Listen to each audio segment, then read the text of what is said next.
Thanks for seeing me today. I thought what I would do, I was here a couple months ago or so, or 6 weeks ago, and gave an overview of kind of what we're trying to do, about 8 or 9 different points of pressure and how what we call lines of effort kind of come together and what we do throughout the government to try to put pressure on ISIL. And what I thought I'd do is just give an update on where we are, kind of as we look around the periphery of this phony self-proclaimed caliphate, and then finish a little bit with Ramadi and kind of the significant events that happened over the holiday. This, of course, as I briefed in detail last time, this is ISIL core, Iraq, Syria. That does not lessen the importance of the networks. We think of ISIL in terms of the core, the networks, and then the affiliates. There are 8 affiliates, and we're constantly trying to pressure all of these things at once. But you really have to focus on the core. I think, as the President said, focus on the heart, which we're doing. So I would just start. I'll go around the horn kind of clockwise. It's in no particular order, but I think that's the easiest way to do it.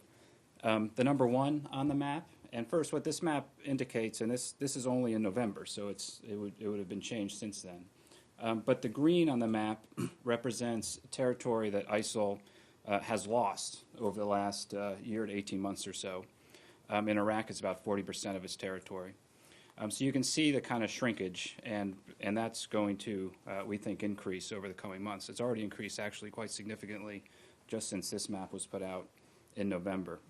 The dark red represents areas that they have gained over the last 18 months, and so there are some areas of concern that we look at on the map, which we're focused on with our partners and in the coalition effort. But let me start at the number 1. This is the 98-kilometer strip of border with Turkey that we talk about quite a bit. If you see to the east of the Euphrates, all that green, we've taken away that entire border from ISIL. They control the entire thing about a little over a year ago. If I was here around the time of Kobani, there's just a little teeny dot of green, about 5 square blocks in the town of Kobani. Since then, obviously, a dramatically changed situation, and it's going to continue to change dramatically against ISIL's interests over the coming months. On one, that 98-kilometer strip of border, it's not only what we're doing across the border in Syria, but most significantly in this building, the diplomacy with Turkey and focused on the Turks and really closing up that 98-kilometer border. And since we were at the G20 with President Obama, had a very good meeting with President Erdogan about this very issue, we have seen the Turks take some significant steps in terms of setting up defensive perimeters, more patrols, much harder for ISIL to get resources into this very critical area. We're continuing that engagement now. I think the chairman, General Dunford, is in Turkey this week. The Vice President will be heading out to Turkey later this month, and we have teams of experts, particularly from DHS, who are heading out to Turkey to talk about this very critical stretch of border. Because you take ISIL away from that border, it is a truly self-contained entity and a very different problem.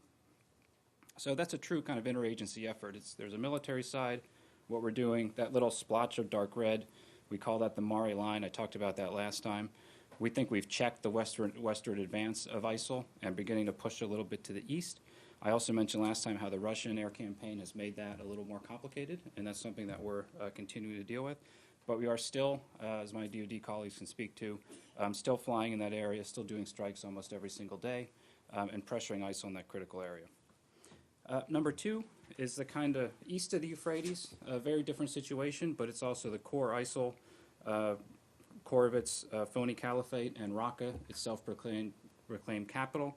And what we're going to be doing over the coming weeks and months is just squeezing them and constricting them in this area and really isolating the core of Raqqa. Again, it's not only a military effort, though that gets most of the attention, and rightfully so, but it's a dramatic fusion of all the information we bring across the government. So I think my colleague Amos Hochstein was here to brief you a couple weeks ago to talk about a lot of what we're doing here.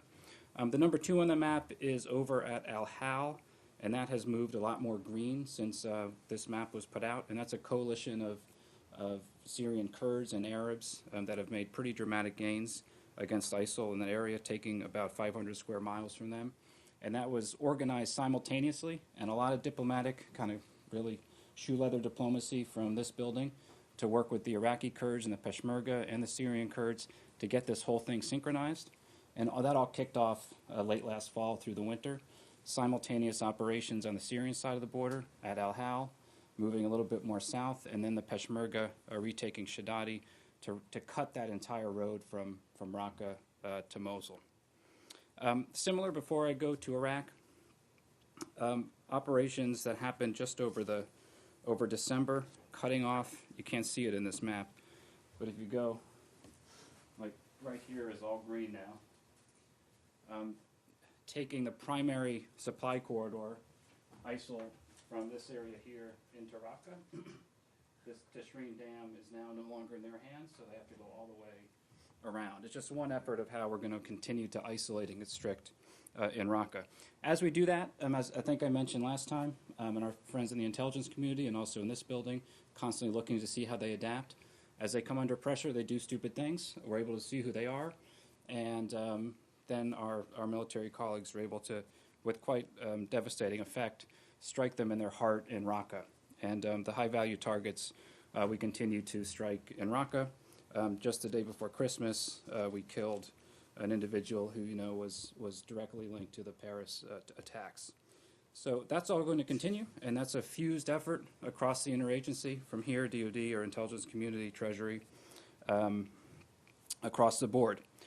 Before I leave Syria, the last point, in Dar Zor and that Euphrates Valley, that's kind of the heart of their economic infrastructure. And again, I think Amos spoke in some detail with this about you, but we know more about ISIL's economy now than we ever did before, and we're putting all of that information to very good effect. So I think you'll see over the coming weeks and months more news coming out on that area. If I just go into Iraq, very quickly around the Horn, there's Sinjar, which is number 4. Sinjar, of course, is where a lot of this burst onto the public consciousness with Mount Sinjar and the Yazidis. That's the heart of that area. And our Peshmerga friends were able to retake Sinjar last month. So Sinjar is now a real humanitarian kind of coalition effort to try to get the resources in place to restore, reconstruct, and get people back into their homes in Sinjar. That is a huge, huge challenge, because one thing that ISIL does when they take over these areas, they booby-trap houses, they booby-trap public infrastructure, and before they leave, they either make the area almost impossible to re-inhabit, or they blow up buildings as they're leaving. So Sinjar is now an enormous challenge. We'll be meeting as a coalition in early February. I don't think this is, but Secretary Kerry meeting with kind of key coalition members to talk about what we have to do now over the next 3 to 4 months, bringing the coalition together and the resources for the humanitarian and the stabilization challenges. So more to follow on that. Mosul, which is just north of the number 5. Mosul, people ask, when is Mosul going to begin? Mosul's kind of already started, but you got to think of it of a rolling kind of campaign to isolate and squeeze, learn more about the information about what's happening there, but also a very heavy diplomatic political effort to get the Iraqi government in Baghdad working with the Kurdish Peshmerga and the Kurdish regional government to kind of work together to figure out how to do Mosul, because Mosul is a very complicated, there's Shia, Sunni, Arab, Kurd, kind of everybody is there together, and we want to make sure everything is synchronized and working together, and that has now really started. We have a joint operations command center set up in Makhmur, and our diplomats and our ambassador in Baghdad is constantly shuttling between Baghdad and Erbil, and we've had very good cooperation with President Barzani in Erbil and with Prime Minister Badi about planning Mosul. When I was in Iraq last week, one of my critical meetings was with the new governor of Nineveh province. So we have a new governor in Nineveh province who's very actively engaged about planning and coordinating how to constrict and isolate Mosul. So more to follow on that. But it's really focused on isolating, constricting, getting this kind of coherence and cohesiveness together, and I think that you'll see that come together again over the coming months. Going south into Tikrit. Tikrit now is kind of where everything comes together. We've learned an awful lot of lessons about Tikrit. ISIL, when they moved into Tikrit in the summer of 2014, totally depopulated the city. They committed mass atrocities, killing thousands of people, putting it up on YouTube. The retaking of Tikrit was incredibly challenging, just given some of the forces that were involved. And when it was eventually retaken again, it was a situation where the population was almost entirely gone, the city was almost destroyed, and we had to work closely with the Iraqi government and with the United Nations and with the local leaders in Saladin province. And what we did, very active 24/7 effort over a number of months based out of Baghdad, our embassy, and also folks here at the State Department, to put together the plan about how we can begin to bring the population back to Tikrit. It looked like a very daunting task at the time, the kind of thing that looks impossible to do. But if you look at it now, according to the UN statistics, about 90% of the population has come back to Tikrit. Tikrit University, which was a headquarters of ISIL not too long ago, is reopening, and it's reopening thanks to funds donated by the coalition, about 16,000 students returning to the University of Tikrit, something that would have been unimaginable not too long ago. We've learned a lot of lessons of Tikrit about how to do stabilization, about how to work with the central government in Baghdad and the local authorities to get people back safely, and those are lessons we're now building on. So I'll finish just on Ramadi. Ramadi's significant because it was really the first significant test for the Iraqi security forces that we have helped reorganize and retrain as a coalition. When Ramadi fell in May, it was a real kind of shock to the Iraqis. Ramadi had been under threat when ISIL first moved into Ramadi on January 1st, 2014, 6 months before Mosul. So to kind of put this in perspective, it had been contested, constant fighting, and after a massive car bomb wave when the forces left, it was something that was a real shock.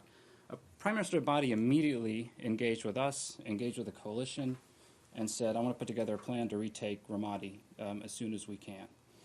We met at the White House within about 36 hours with President Obama, and we said, we're going to look to see what we do, and we're going to help the Iraqis try to retake Ramadi. Again, at the time, looked like quite a daunting challenge.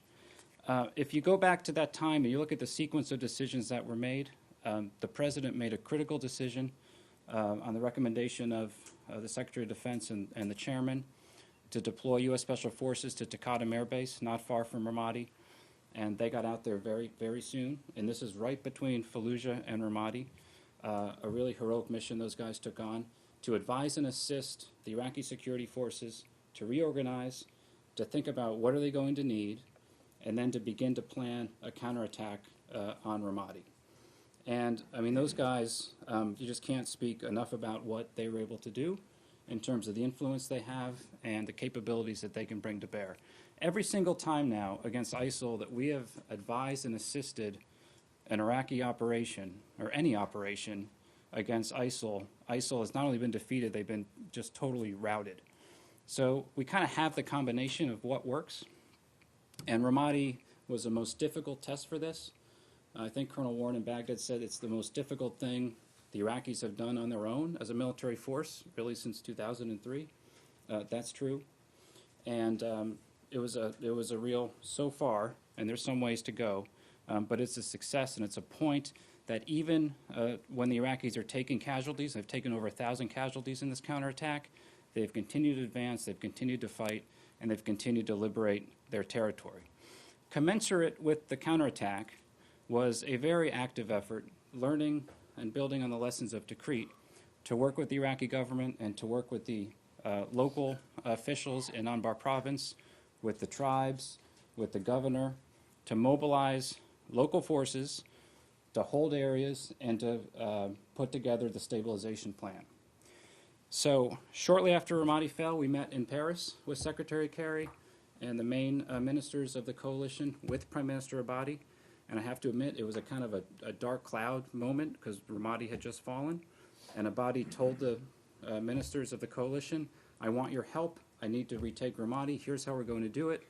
But we need help. We need resources. And the coalition really responded. I put out a letter for New Year's kind of to the coalition, which we put up, just kind of listing about the number of coalition partners that stepped up at that critical moment.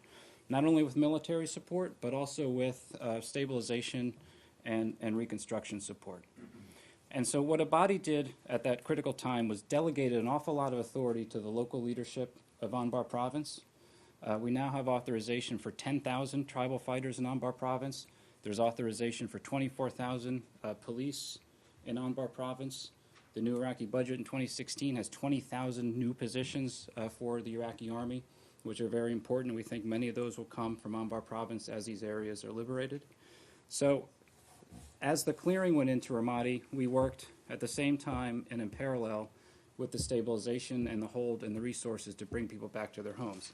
Now, because Ramadi was fought over for almost 2 years, you can imagine that most of the city has been quite devastated in the fighting.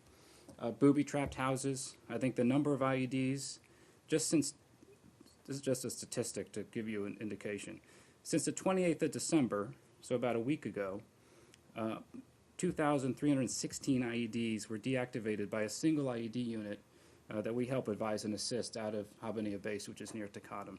So that just gives you a sense of what has to be done here and how difficult this is and the skills and the expertise that it takes to actually clear these areas. But the fact that we have a central government in Baghdad delegating authority to the leaders of Anbar province, we have a coalition supporting this effort. We've learned a lot of lessons from Tikrit, and so we feel that a lot of the pieces are in place to begin to move to the stabilization phase. However, recognizing just how difficult this is going to be. As ISIL is defeated in areas, we see what they do. They come with waves of car bomb attacks and try to restore kind of some of their luster in the headlines. But unlike the days, and I've been doing this a long time, where they would come with 10 car bombs, and then they would come with an infantry assault to retake territory, hold it. That's not really happening anymore. They're coming with a bunch of car bombs, many of which we're now stopping because of the military capabilities that our partners in DoD have provided to the Iraqis. But they're not then coming with the assault force. It's not the kind of, it's a degraded organization compared to what we've seen before. That said, there's still a ways to go. So I just wanted to give you an update on, because I went last time about this simultaneous pressure campaign and what we're working to do, and I think the results of that, we check it every single day, but I'd like to come check in with you, every couple months just to talk about different areas and what we're seeing, some things that are going well, and then some things that obviously there will be setbacks along the way. None of this is going to be linear. But overall, that's what we're trying to do. Ramadi was a key test. It'll remain a key test. I think it's still a big place. The entire city is not entirely cleared. The IED statistic I mentioned just gives you some indication of what we still need to do. And after Ramadi, there will be a number of follow-on steps because this thing is far from over. I was in the region last month in UAE, in Jordan, in Iraq, talking about the kind of next steps in the campaign and what we need to do. And I think we have some coherence and some commonality of vision. But, it will remain a very challenging and very difficult fight. So with that, I think I'll turn it over for any questions. We'll start with you, Matt. Thanks. I'm just curious if you have seen or are concerned about any complications from the Saudi-Iran flare-up causing sectarian tensions, if you see any complications to the synchronization, as you called it, of the effort in Iraq. Yeah, Matt, no, thanks. It's a great question. And so far, we have not seen any impact on the overall ISIL campaign. As you know, Secretary Kerry here was on the phone almost all day yesterday. We are encouraging de-escalation because anytime you have regional polarization, regional escalation, it obviously can cause difficulties, and it opens up seams for extremists on all sides to take advantage of the situation. So, there were reports yesterday of a couple mosques that were targeted. The government of Iraq immediately responded to that. So I would say so far we have not seen that type of impact on the overall campaign. But obviously it's something that we're concerned about, and that's why the Secretary has been spending so much of his time on it. Arshad? Are Saudi aircraft taking part in strikes against ISIL targets? I'd have to refer to DoD. The last time the Saudis took an airstrike against ISIL in Syria, as you know, they've been heavily engaged in Yemen. But some of our other partners, the Jordanians and others, have been continued to strike ISIL targets in Syria. Are you aware of one recently? A Saudi strike against ISIL in Syria? In Syria. As I said, I think the Saudi, they have their capabilities. Their bandwidth is pretty stretched with Yemen. So I can't say when the last time they took a strike in Syria. But of all our partners, you have to look at how they're contributing in different ways. And the Jordanians, for example, I just took a number of airstrikes just last week. Jim? Sorry, the who? Jordanians. Jordanians. Jim? Brett, thanks very much. Looking at that map, when you look particularly at the Syria border, looks like you've cut off to really a small choke point, the controlled area, just as you were saying. I wonder, has that translated into effectively stopping the flow of fighters across that border? And are you seeing cooperation from the Turks, which I know has been ambivalent, as it's been described to me at times? Is that in much better shape as it looks on the map? Because, physically it looks like you made that progress. I'm just curious if that translates to stopping that. And then I just have a quick follow-up, if you don't mind.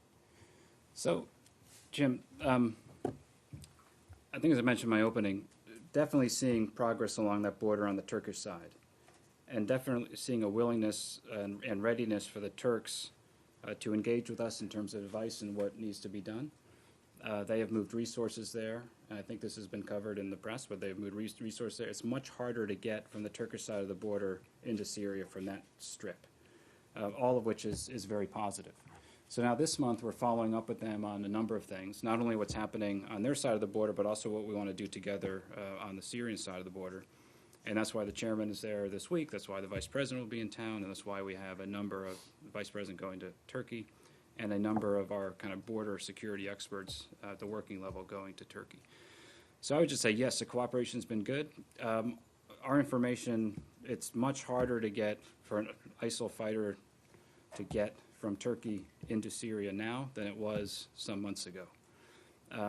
When you look at the data on this, those who kind of count this, there's often a lag in terms of when they can take a number and what's happening today. All I can say is our sense and our indication is that the network overall is substantially degraded.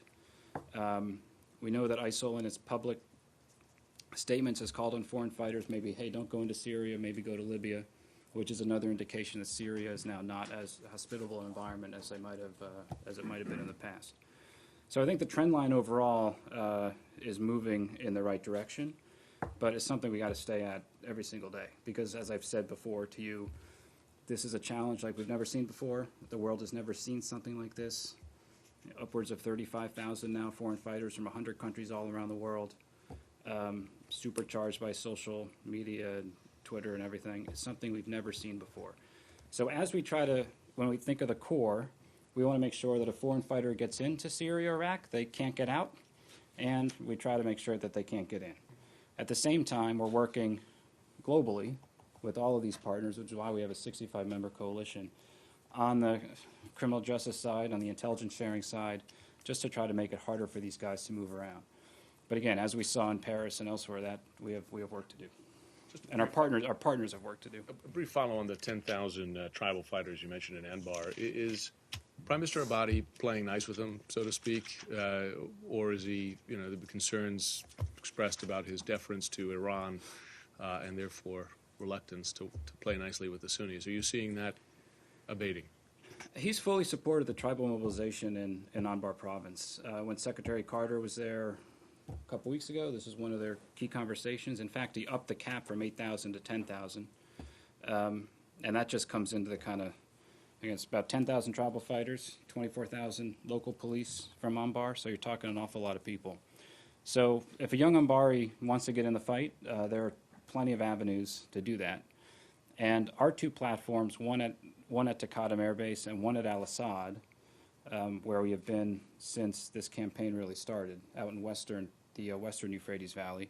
We've been working closely with 3 tribes there in Haditha and these areas in which if you looked at this map over time, you'd have a little bit of green in Haditha, and that has expanded. And had we not gone to Al-Assad Air Base when this campaign kicked off in September of 2014, had we not engaged with those tribes at the time that we did, I think that entire area would have been gone. But by engaging with them, by giving them capabilities, and they have gotten the full support of the Iraqi government, we're able to not only hold off these number of ISIL advances back in those days, but they're now not only holding the line, but beginning to conduct their own operations. So the tide out there, and it's like the Wild West out there, I've been out there a few times, has shifted. But answer your question, in terms of Prime Minister Abadi, he's given full support to this program we have in Anbar. Just going to take 2 more. Justin? Thanks. So if the negotiating parties are demonstrating that they can't work together to find a political solution in Syria, as we're seeing with Iran and Saudi Arabia, does that require you, or are you working on a strategy that doesn't include a political solution in Syria? Is there a way to defeat ISIS without that? I think our special envoy in Syria is in Saudi Arabia now, working with a lot of the opposition groups to to set the stage for these negotiations that have to take place, we hope, later on this month. But I think even the Saudis recognize you have to have some sort of a political process to de-escalate the overall conflict. So I let the Saudis speak for themselves, but what I've heard is they've said that nothing here should really stop the process that was launched in Vienna, and that's something that's a real consensus of the international community now, enshrined in the UN Security Council resolution. No question this is extremely difficult. That's something that we've said from day one. But you have to bring all the external actors to a table and then the internal actors to a table. So we've gotten all the external actors together really for the first time since the Civil War started, and now we're working to bring the internal actors together to a table later this month. So a lot of folks here in this building are working on that every day, and that remains the plan as enshrined in the Security Council resolution. Saeed, I'm going to give you the last one today. Thank you very much. Yes, sir. I'm a bit confused on the figure that you gave, the numbers, the vacancies in the Iraqi army, 26,000 or something like this that it can absorb. Will these be special units like the Awakening Council, or will they be part of the Iraqi army, and will they coordinate with militias like Al-Hashd al-Shaabi and so on? So the 20,000 numbers in the new Iraqi budget, they opened up space for 20,000 new positions. And that's important because we want to bring more folks into the Army. So again, if you're from a town in the Euphrates Valley in Anbar province and you're 20 years old and you want to join to protect your community, we want to make sure that some of the deficiencies of the prior model, or is a little bit more ad hoc, such as in the Awakening, that it's embedded and enshrined in the state structures. So if you want to risk your life to defend your community from Daesh and others, you'll be taken care of by the state. So there are 3 vehicles now to do that. There's the Tribal Mobilization Program, and that is all enshrined in the Iraqi legal structure and the budget to make sure that people get paid, something you work on every single day. There's the police, and there's a cap for 24,000 police in Anbar province, which is what it was before the crisis. And then there's now 20,000 new positions for the Army in this new budget. We have the training facilities. We're training. It's going up we're at about 18,000 now that we've trained. But it's a whole host. It's the Army, it's the CTS in terms of our training. But just to be very clear on the numbers I'm talking about, focus on Anbar, 10,000 tribal fighters in Anbar, 24,000 police. And then there are the new number of recruits in the Iraqi Army of 20,000. Now, the Iraqis have asked us to help them with this in terms of, where the folks go, what units and things, and that's something that we're working with them all the time in terms of how to structure their overall security architecture. But that'll take some time. But in terms of defeating ISIL, you need the force to go in and do the clearing, and I think we have had some success with that now. You need the force to do the holding, and that's the police and these tribal forces. And then you need the long-term sustainable architecture, because we're learning a lot of the lessons from the past year.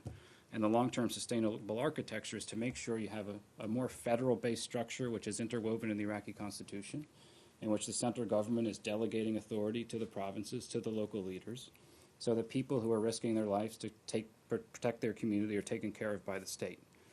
And that's the bargain that this new Iraqi government has offered. And so far, if you look at Tikrit, if you look at what we're starting to see in Anbar, you can see how that can come together. How concerned are you, though, that these sectarian tensions in the region, not just between Saudi Arabia and Iran, but now all the Sunnis are going to bleed over into Iraq, and the Shia and the Sunnis are not going to be able to work together, and a body will maybe, hesitate to reach out to the Sunnis in deference to Iran? So let me answer it 2 ways. On the one hand, as someone who works this every day, very concerned whenever you see this kind of potential for real polarization, because it enables extremists on both sides to take advantage of the situation, which is extremely dangerous and plays into the hands of groups like ISIL. So that's something, of course, that we're concerned about, because our objective here is to support moderates on both sides of this kind of sectarian divide. So that's one, and that's why we're working very hard to try to de-escalate things. On the other hand, try not to get into a too simplistic box of Sunni and Shia, because there's so many divisions within the two communities.